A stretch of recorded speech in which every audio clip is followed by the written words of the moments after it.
When I was a kid, I was a huge sucker for Barbie dolls. Really. I didn't care for them like other girls did. Giving them baths and cleaning them up, going to sleep with them. But I did like playing with them.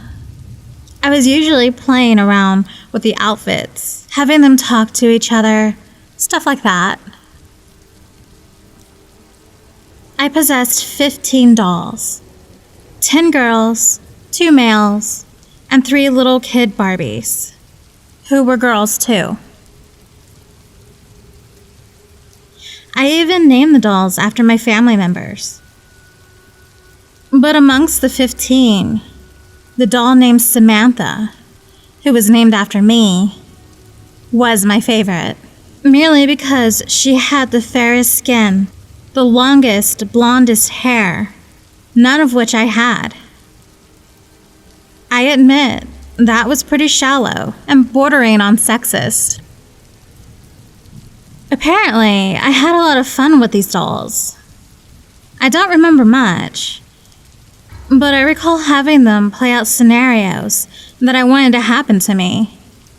Like me getting noticed by my crush, or my brother finally getting caught eating all the cookies. It might sound lame now, but hey, I was a kid. Anyway, my mom would always tell me, "You're always inside your room playing with those things. You should get out and make some friends, honey." But I would ignore her. I would stay in my room, in my own little world, playing with my little plastic Mattel friends. It was heaven. Until the day I fell down the stairs.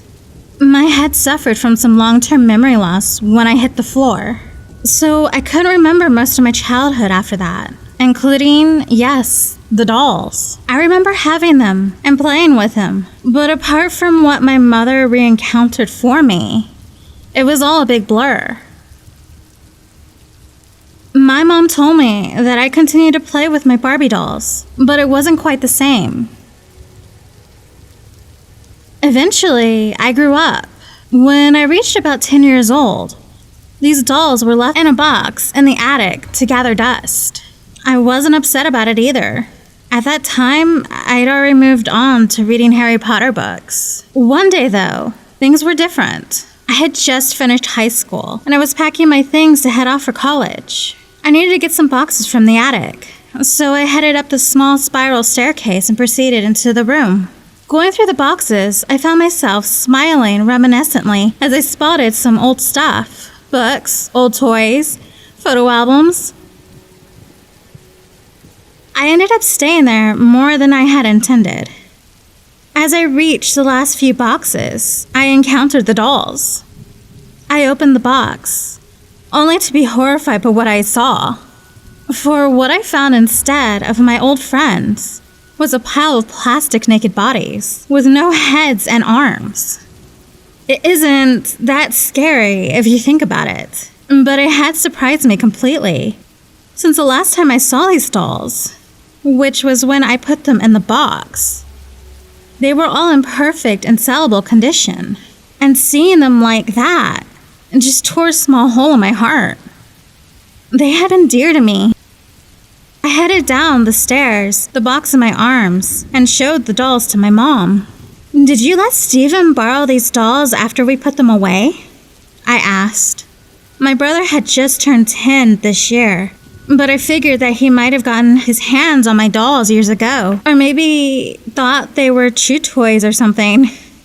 But then my mom frowned and looked through the box. "No, I knew how much these dolls meant to you. I wouldn't do that." I shook my head. "But he must have gotten his hands on them. Look, they're all messed up," I countered.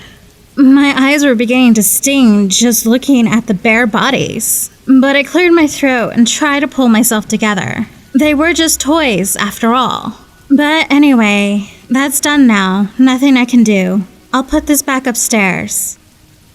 I decided, grabbing the box once again and heading back to the attic. Part of me was still upset that Steven might have gotten a hold of my things, but I managed to get over it when I reached the spiral stairs. Halfway there, though, some force, probably my clumsiness, tripped me over, and I fell almost 5 steps down.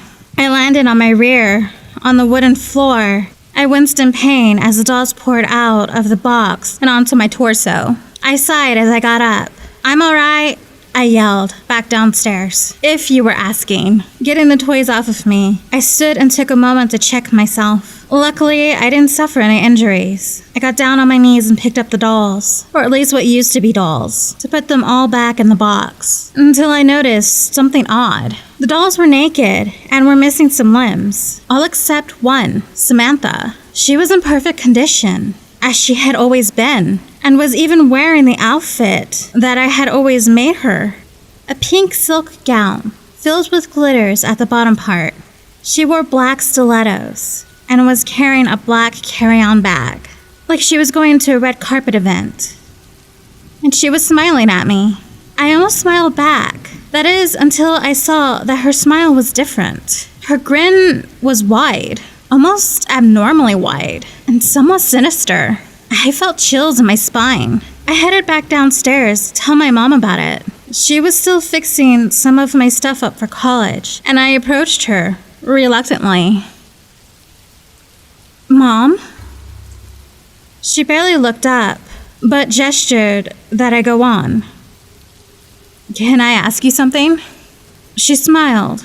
"Well, you already have, honey." I rolled my eyes. This was not the time to receive sassy talk from my mom. "Let me ask you another then.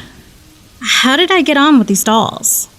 She stopped what she was doing and looked at me, a slight frown in her eyebrows. "What, honey?" How did I really play with them?" I asked more clearly. Her frown deepened. "You mean before the..." I nodded, referring to my childhood accident. It was adorable how you played with them, really." She began, taking a breath.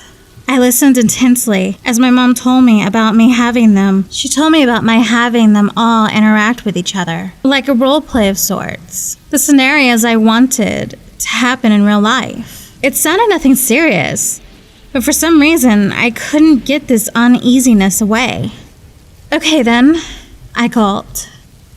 "And after the accident?" "Well, we let you stop playing with them, because it was starting to scare your sister Chrissy. You started having them fight with each other, physically, and having them take each other's body parts off. You would take off their clothes, set them on fire, and you would take their arms and throw them around your room. And you removed their heads and stomped on them with your foot while you laughed. You were enjoying it, Sam." She stopped, and I was glad she did. "There was this one Barbie you left clean, though. The one in the pink dress," she said, going back to fixing my things. The uneasiness worsened.